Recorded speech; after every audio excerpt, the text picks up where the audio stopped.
L'intens calendari golfístic de l'any 2011 es tancava amb l'Obert de Tailàndia i la victòria de l'anglès Lee Westwood, que li servia per a pujar fins a la segona posició del rànquing mundial.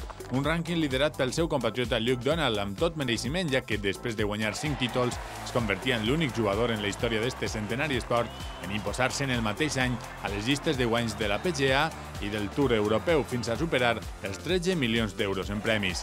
Tercer del rànquing ha finalitzat Rory McIlroy. El nord-irlandès va veure com el sud-africà Carl Schwartzel li llevava dels dits el màster d'Augusta en l'últim moment. Tot i això, Rory va tindre la fortalesa mental suficient per a refer-se del colp i guanyar el següent gran de la temporada, l'Obert dels Estats Units. Però McIlroy no és l'únic talent nord-irlandès que ha brillat amb llum pròpia al 2011. El seu compatriota Darren Clarke lluitava contra la tempesta per a emportar-se a l'Obert britànic, mentre que el nord-americà Keegan Bradley s'imposava en l'últim Major de l'any, el campionat de la PGA. El món del golf en general i l'espanyol en particular va rebre un duríssim colp en la mort de Severiano Ballesteros als 54 anys. Ens deixava el golfista espanyol més important i una de les llegendes d'aquest esport.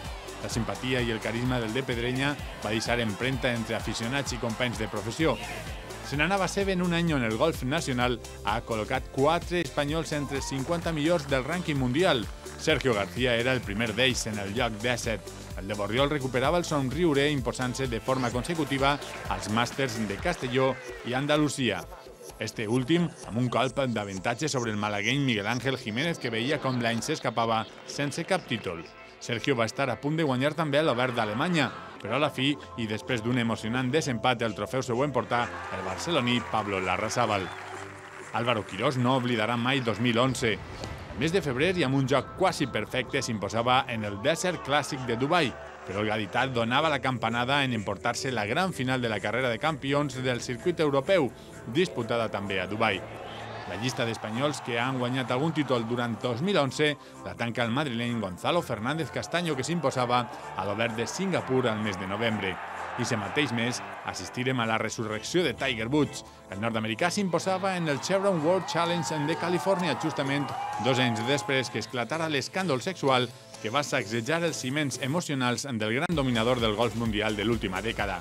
Pel que fa al golf femení, 2011 ha consagrat la taiwanesa de 22 anys Jani Zheng com la número 1 indiscutible després d'imposar-se en un total de 12 tornejos.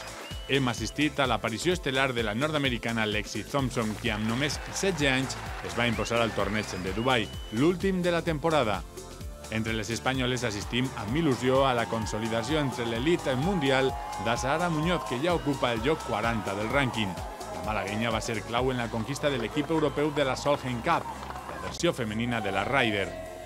En esta última, l'equip europeu capitanejat per Chema Olazábal defensarà títol a Chicago en el mes de setembre d'este 2012 que encetem ara.